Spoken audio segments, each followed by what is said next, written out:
Welcome to theAnalysis-news. I'm Sharmini Pires in Toronto. Caracas and Washington have reached an agreement allowing the export of up to $2 billion worth of Venezuelan crude to the United States.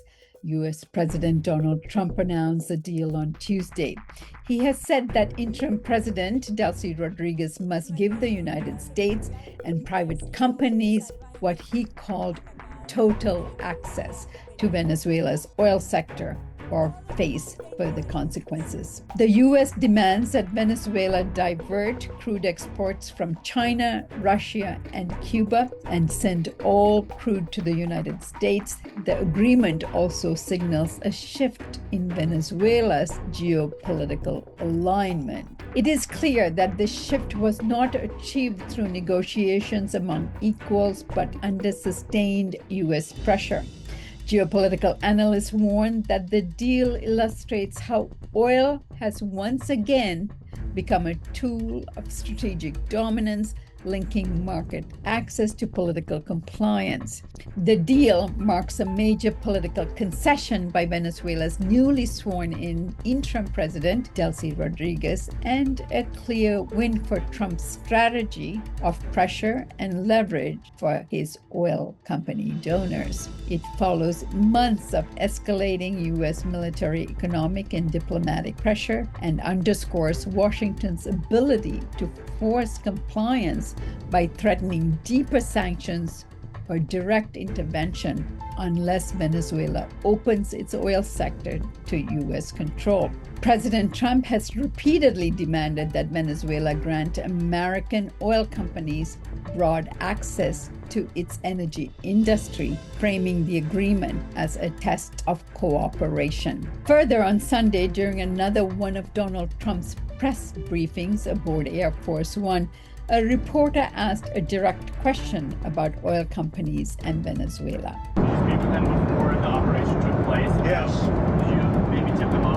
Before and after. Chevron stock prices in particular could be explained as it is the sole major U.S. oil company still operating in Venezuela. It's been granted a specific license by U.S. Treasury Department, allowing it to produce and export Venezuelan oil under certain conditions. Investors speculated that American energy and oil companies could dominate the market. Long nationalized and under Venezuela's state oil company is just going to be released and opened up for their management and grab. This story gets more interesting because another connection is coming into focus, and that is that Trump's billionaire super PAC donor, Paul Singer, stands to profit massively from what's unfolding. In November of 2025, just a few weeks ago, Singer's hedge fund, Elliott Investment Management, a vulture fund, purchased Citgo, the U.S. subsidiary of Venezuela's state oil company, for $5.89 billion. The sale price was far below Citgo's estimated value of $18 billion. Critics describe the deal as forced, the result of distressed debt litigation and years of U.S. economic pressure on Caracas. Venezuelan officials have called the sale fraudulent and illegitimate. At the same time, scholars have directly challenged Trump's claim that Venezuela's oil is American oil. They note plainly that Venezuelan oil is Venezuelan oil. They suggest that the real motive behind the military attack is control of oil, not drugs or law enforcement. Taken all together, these developments raise urgent questions. Is the U.S. strategy to take control of oil resources in the hemisphere facilitated by U.S. military about asserting the Monroe Doctrine again? And are election donations playing a part in foreign policy, trade policy, and military assertions?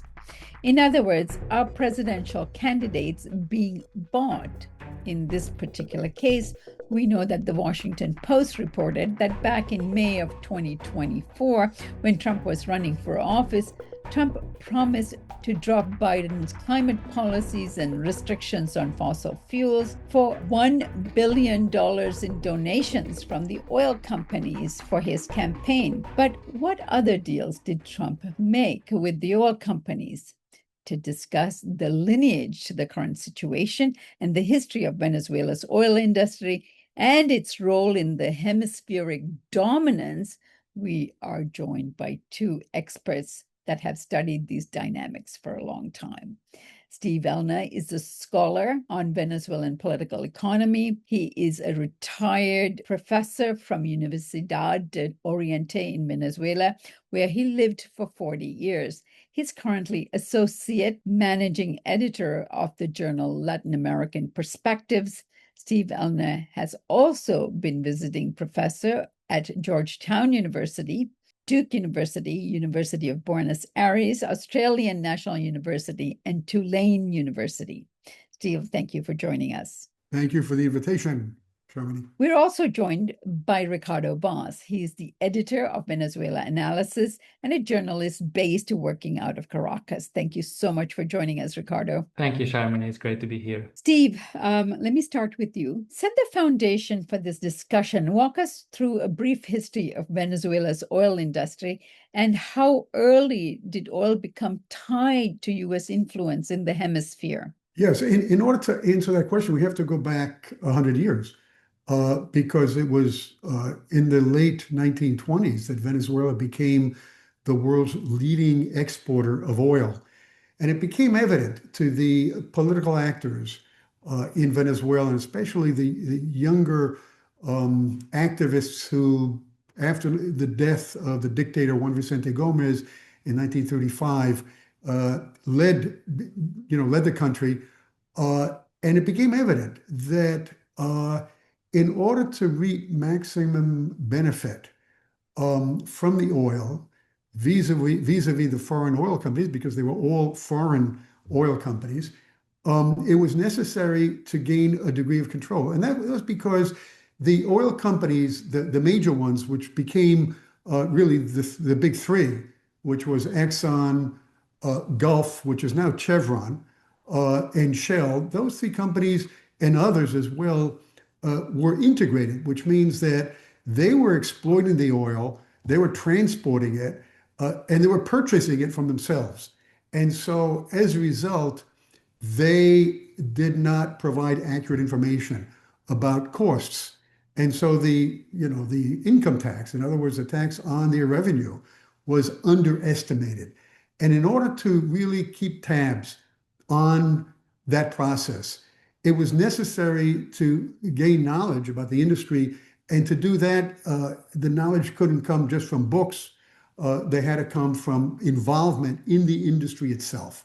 And so very early on, I just mentioned, Juan Vicente Gomez died in 1935. And just months after that, in 1936, the labor law was passed. As a matter of fact, the co-author of that law, Rafael Caldera, became president, was elected twice president later on. But the law stated that 75% of the employees of a given company and 75% of the workers had to be Venezuelan.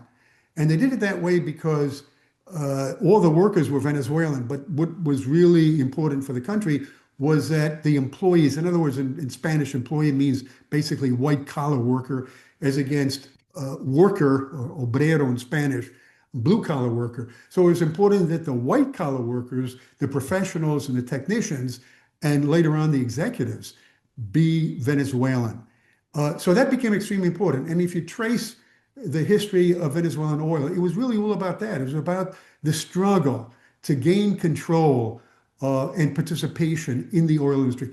And later on in the 1940s, the president of the biggest oil company, which was Exxon of Venezuela, Creole was the name of the company, it was a subsidiary of Exxon, was Arthur Proudfoot, who had been involved in the oil industry in Mexico when the oil industry was nationalized.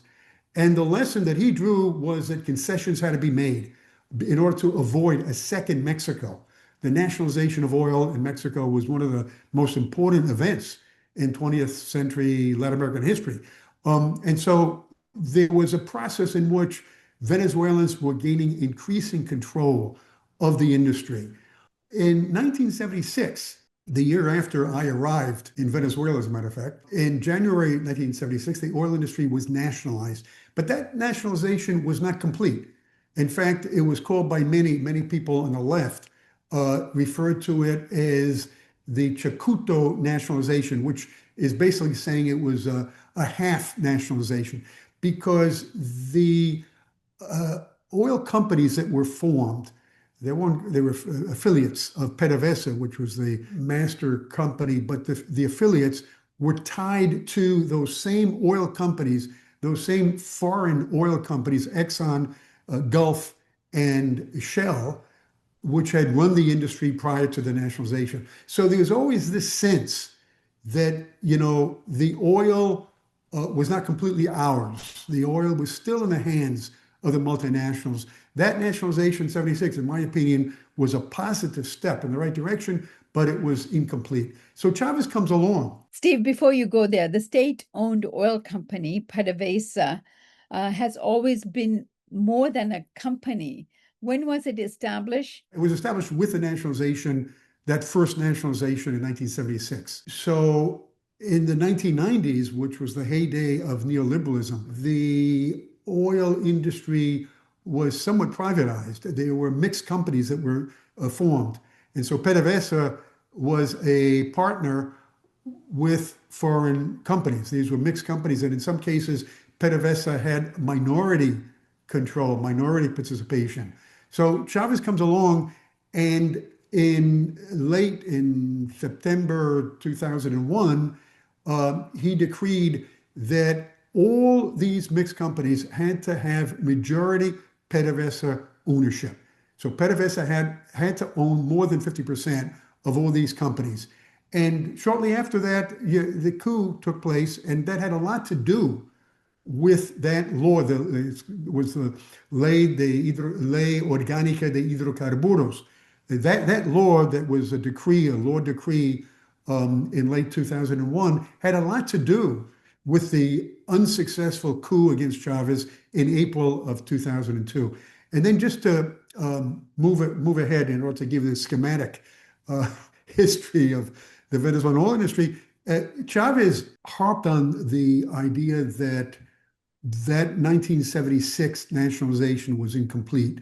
And it became even more incomplete in the 1990s, in the neoliberal period, with the creation of these mixed companies, in which PDVSA was a minority shareholder.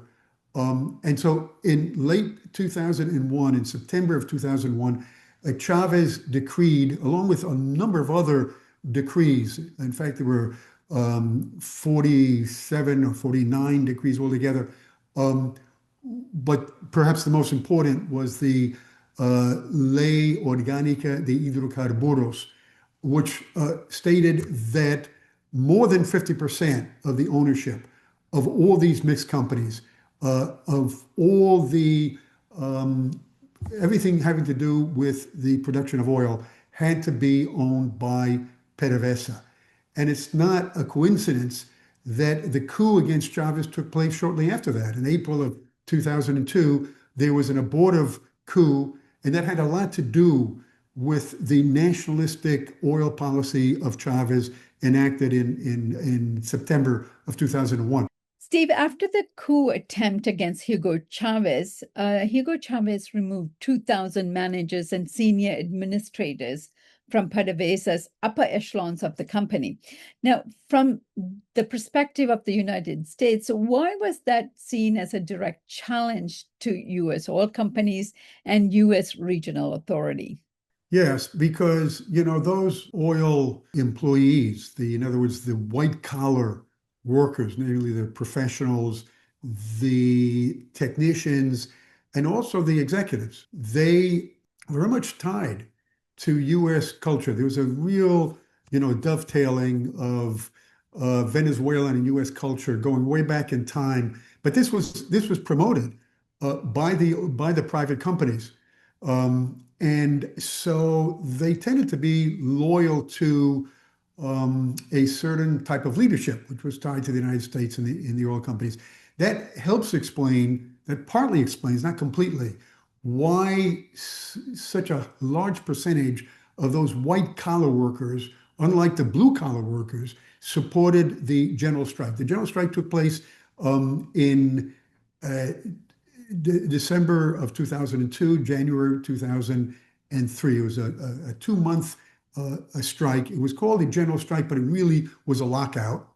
And it was a lockout because the workers didn't support it. In fact, interviews that I conducted people indicated to me that 70% of the blue collar workers, the unionized workers, did not support that general strike. It was a general strike to overthrow the government, overthrow Hugo Chavez, and that 70% of the white collar workers did support the general strike. Part of the reason was that they were told by the executives that if they didn't support the general strike to overthrow Chavez, when they came to power, in other words, when the opposition came to power, they would lose their jobs. And so there was a moment there in which it looked like the strike was going to triumph. I mean, after all, the Venezuelan economy is based on oil. And so many oil technicians and professionals decided to support the strike just because they wanted to be on the winning side. But Chavez, when the strike was defeated, he stated, we can't have a workforce that is not loyal to the government. And so he fired all the workers who participated in the strike, were laid off, with a few exceptions. In 2007, right after Chavez won the national presidential elections with an overwhelming majority of votes, in fact, 73% of the vote went to Chavez. And so he enacted a number of important changes. He nationalized steel, he nationalized cement and electricity, and took control of the oldest bank, the Banco de Venezuela. And one of the things that he did was he did what he called the renationalization of the oil industry. According to him, the oil industry really wasn't nationalized in 1976. After all, this is just an aside, but the president of Venezuela who nationalized the oil in 76 was Carlos Andrés Perez, and Chavez spearheaded the coup against Perez in 1992. So according to Chavez, oil had never been nationalized. So he was nationalizing it in 2007. But specifically what he did was he decreed that the entire workforce of these mixed companies had to be on the payroll of PDVSA. And in addition to that, all these mixed companies had to have 60%. It was up from 50% to 60% PDVSA ownership. And that's when Exxon and ConocoPhillips left Venezuela. They were unwilling to accept the terms of those decrees. And so I'll just end with this because it kind of leads into what's happening today. Part of Trump's discourse, backed by Stephen Miller, who goes into even more detail, claiming that the oil is ours, that the oil is, belongs to the United States, is that these companies were expropriated. In fact, the media, the New York Times, I just read it today, the New York Times indicated that ConocoPhillips was expropriated, was nationalized or expropriated in 2007. That's a lie. ConocoPhillips and Exxon did not accept the terms of that decree in 2007, and so they left of their own accord. But in any case, those reforms were very nationalistic, and the objective really was to, carry out this process that dated back to, like I said, to at least 1936, in which the state asserted greater control of the oil industry. Ricardo, on the ground today, what condition is the Venezuelan oil industry in? Yeah, and first of all, just say that Steve had a great summary of, let's say, a brief history of the Venezuelan oil industry. And I mean, from the moment where it becomes the main economic sector, it also becomes the main terrain for struggle.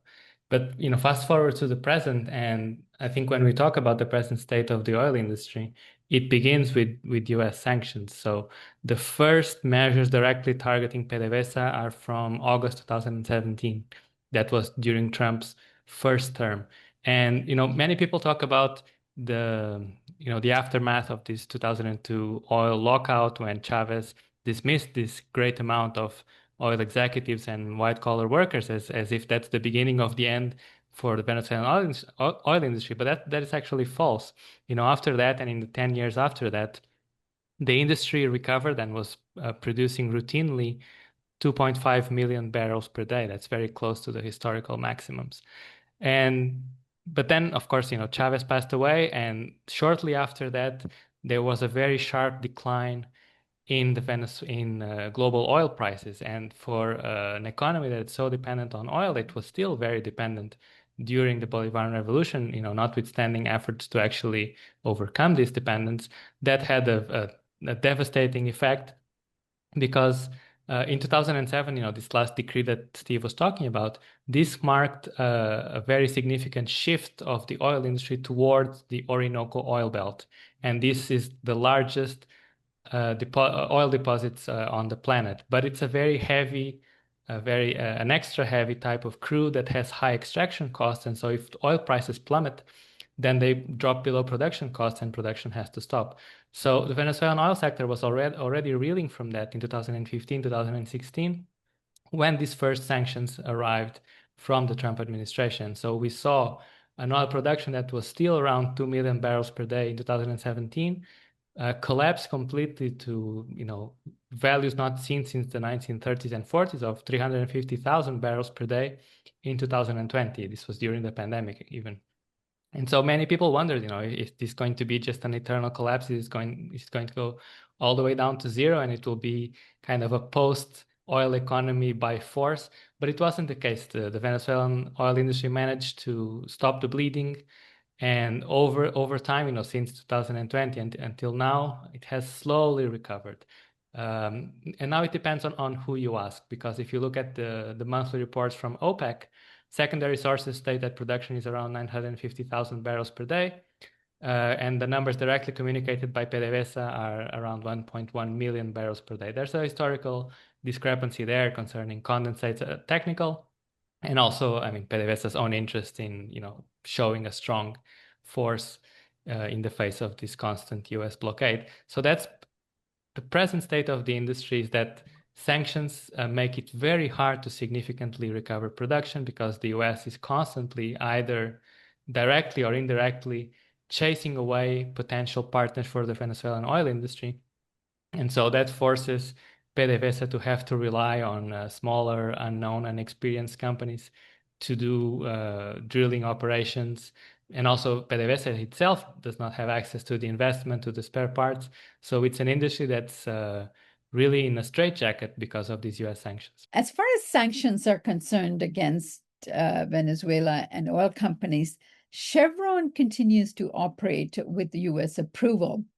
How does this selective access function as a tool for hemispheric leverage and for Chevron in particular? So after the US announced the blockade and seized 2 oil tankers, there was a picture where you had a bunch of tankers just sitting idly by close to the Venezuelan shore, either having already loaded or waiting to load. You had others that turned away in the middle of the ocean, but the Chevron tankers kept coming and going, business as usual. So they are at least the one authorized exemption to the blockade. We have to see sanctions as a kind of global tool that the US is using more and more to impose its hegemony.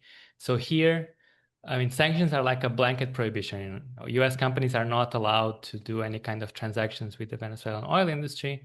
And then there's a constant threat of secondary sanctions against companies from third countries Rosneft, for example, from Russia, was sanctioned in early 2020 for dealings with the Venezuelan state-owned company PDVSA. And then, once you have this background of sanctions, the US Treasury Department issues licenses, which are essentially waivers saying that company X is exempt from this prohibition of dealing with the Venezuelan oil industry. And so, which Chevron has become a tug of war inside US politics between the most fanatic and hawkish sectors from Florida who wanted a most complete blockade of the oil industry, which included removing Chevron's license. And then there are others who articulated what was called at the time, this was around the time Trump was taking office for the second time, they called it a MAGA sanctions policy. So leveraging sanctions to the benefit of US corporations, trying to use sanctions to keep everybody else at bay and force favorable conditions for US corporations. So Chevron right now is somewhere in the middle. It had its license withdrawn and then issued again with renewed terms, which were secret. So it was a specific license, a special license, and not a general license. So we don't know exactly what those terms are. Only that the Trump administration is trying to impose all sorts of hurdles to stop Venezuela from benefiting from Chevron's activities here. I mean, as Steve was saying, Chevron is, like all foreign companies right now, is a minority partner in 4 joint ventures with PDVSA. And yet the US is imposing these conditions to limit the transfer of revenues to PDVSA. So Chevron right now, I believe, lifts its own crude and then assigns PDVSA's respective share, and then PDVSA is responsible for selling it, which now is also an obstacle course. It was already with the sanctions, and now even more so with this naval blockade that is implemented. Steve, looking ahead, is it even possible for Venezuela to rebuild its oil industry without reinforcing U.S. hemispheric dominance, given the current situation? Has energy sovereignty become inseparable from geopolitical confrontation and the use of military to assert that presence in the region? Well, there's no question about it that oil is one very important component, but it's not the only one. Very often people in Venezuela, nationalists and people on the left sometimes say it's all about the oil. Well, it isn't. The geopolitical factor and the assertion of U.S. hegemony is certainly another equally important factor. In the case of Trump in particular, he emphasizes the oil perhaps more than others would. And he's done that all along. He did it when he stated that the United States should hold on to the northeastern part of Syria because that's where the oil is and that belongs to us. When he said that in the case of Iraq also, that we should take the oil in order to reimburse ourselves for the cost of the Iraqi war. And he said that about Venezuela when he lost the elections in 2020, although he never recognized that he lost them. But he stated that if he had won the elections, we would have gotten all the oil. That that Biden was too soft on Venezuela. If he had won those elections, he would have gained control of the oil. It would have been all ours. So this has been his discourse all along. And he is transactional. He does see things in terms of negotiations. That's what his business was all about before he entered politics. So there's an emphasis on the oil. The inconsistencies have a lot to do with the fact that within his government, you have different factions. Ricardo mentioned the MAGA people. They wanted the sanctions to be used to benefit the United States directly in terms of licenses with Chevron, which would favor the U.S. economy. The Hawks, led by Marco Rubio, is thinking more in terms of geopolitics and thinking more in terms of the ideological struggle of defeating communism, whatever that means, and taking down the government in Cuba. So you have different factions within the government. But I think that also to answer your question with regard to the long-term implications, in a very much broader sense, there are two strategies that are playing out here. One is looking in terms of big tech, um, artificial intelligence, digital industries, um, and clean energy. And the other, a more conventional perspective in terms of oil, because up until recently, oil was the most important commodity in the global economy. And Trump, who doesn't believe in global warming, he is really placing his bets on oil. The Chinese are much more forward-looking and are developing, alternative sources of energy, etc. But that's where their emphasis is, and that involves rare earth minerals. So there is a, divide here between emphasizing oil or emphasizing rare earth minerals. Nobody denies that they're both important in the present. But the question is, in the long run, what's going to be more important? And for the Chinese, it's the rare earth minerals and clean energy. Whereas for Trump, it's all about the oil. And that's why he is emphasizing so much the importance of oil for the United States. And let me just add one last point here.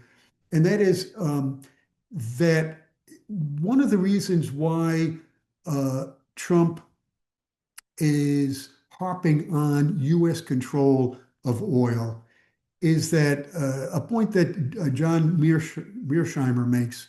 He's hardly a leftist, but he's very critical of Trump and very critical of everything that Trump's doing in Venezuela. And he says part of the motivation is that the U.S. economy is really heavily indebted. The federal government is indebted, corporations are indebted, students are indebted, etc. Corporations need a collateral to invest. And there's nothing better than oil fields to use as collateral. So that very well might be another factor here, because the question is very often raised, why doesn't Trump just negotiate? Why didn't Trump just negotiate with Maduro? But Maduro indicated that he was willing to make concessions and to negotiate the terms of oil investment in Venezuela. And maybe part of the reason for that is that he wants to go beyond that. He wants to gain control of those oil fields. In other words, not pay taxes, not pay royalty, but run the show, have the U.S. oil companies run the show themselves. And that might have something to do with Trump's policy and Trump's strategy as it relates to Venezuela. Ricardo, who actually controls PDVSA today? How constrained is its decision-making by sanctions, financial pressure, and political signaling from Washington, now more or less controlling what the PDVSA oil company is doing? Yes, I mean, I think Steve really laid out the stakes right now. And I think it's important just to make a side note when we're talking about sovereignty over the oil industry. It's also, what is it used for? Because when we talk about the oil industry under Chavez, it's not just that he nationalized it out of some capricious whim. It was nationalized with the purpose of lifting the Venezuelan majority out of poverty, with the purpose of developing an alternative project, and in the long run, of course, that fell short. Creating an economy that was built on different principles and not so reliant on oil. But back to the present and PDVSA, Delcy Rodriguez was oil minister, so I'm not sure if she's going to retain that position now that she's acting president. But PDVSA is controlled by the state. But the fact is that over the years, there has been an increasing presence of members of the Venezuelan military inside the industry. And that in part is also a consequence of sanctions and the need to, secure support of the military. And also, on the other hand, the effect of sanctions on the economy and living conditions has meant that a significant part of PDVSA's workforce, and especially the technicians, have migrated. So PDVSA has a severe deficit of qualified personnel right now, and that's also an obstacle when we talk about the recovery of the oil industry. So now, I mean, going to where Steve left it off, it's clear that, in recent years under sanctions, the Venezuelan government has flexibilized a lot the conditions in the oil industry in this desperate search for investment. And that has meant under this anti-blockade law, which is a bit overreaching, allowing corporations to have agreements that are actually in violation of Venezuela's energy legislation. But those are understood as necessary exceptions in these exceptional conditions. But it's clear that for the Trump administration, that will not do. I mean, they want some kind of complete ownership, some state within a state, which was the former description of PDVSA, and to not abide at all by the rules, the minimal rules that the Venezuelan state establishes. So that, I imagine, is part of the discussions that are going on right now with these constant threats that Delcy Rodriguez and the Venezuelan government have to do what they're told, otherwise they might suffer a fate even worse than Maduro. Steve, do you have anything more to add to, in addition to what Ricardo has just said? No, Ricardo pretty much said everything that I had in mind. I just wanted to add one additional thought, and that is that there is no question that there was substantial corruption in the oil industry, specifically PDVSA. In fact, the head of PDVSA, the Minister of Oil, was Rafael Ramirez, who was one of the key persons in Chavez's inner circle. He had a falling out with Maduro. When Maduro became president, he was removed from that position and then went into exile. And a lot has come out with regard to the corruption that was taking place when he was running the industry.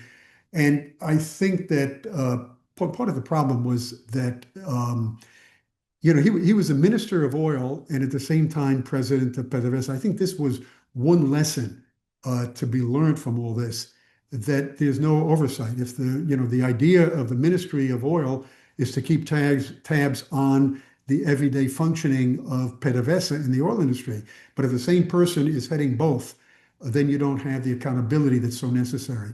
But in addition to that, subsequently, another key person in Maduro's inner circle, Tariq el-Aissami, was also accused of corruption, and he's presently, detained.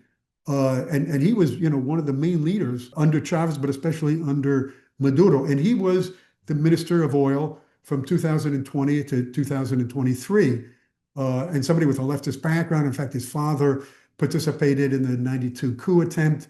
And then the guy that replaced him, Teocheya, was also accused of corruption. So we have a situation in which there's a lot of corruption, and it evidently has a lot to do with the sanctions, because Venezuela is forced to go this indirect route in order to get the oil to the marketplace. In other words, Venezuela doesn't sell oil directly to China. The Chinese companies don't want to get sanctioned.